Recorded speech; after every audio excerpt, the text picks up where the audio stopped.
মানুষে মানুষে বন্ধুত্ব তো অনেক দেখেছেন, কিন্তু মানুষের সাথে খাটাস আর সজারুর বন্ধুত্ব আগে কখনো দেখেছেন? সামাজিক যোগাযোগ মাধ্যমে ভাইরাল হওয়া একটি ভিডিও মুগ্ধ করেছে নেটিজেনদের। ভিডিওতে দেখা যায় একটি শিশুর সঙ্গে গড়ে উঠেছে একটি খাটাস ও একটি সজারুর অবিশ্বাস্য বন্ধুত্ব। গ্রামের মেঠোপথ ধরে হাঁটছে ছোট্ট এক শিশু।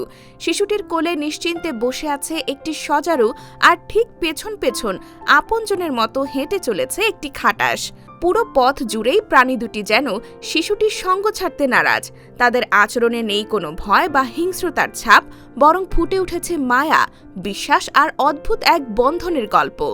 ভিডিওটি প্রকাশের পর থেকেই নেট দুনিয়ায় প্রশংসার ঝড় উঠেছে। কেউ লিখেছেন, ভালোবাসার ভাষা বন্য প্রাণীরাও বোঝে। আবার কেউ মন্তব্য করেছেন, বিশ্বাস থাকলে প্রকৃতিও আপন হয়ে যায়।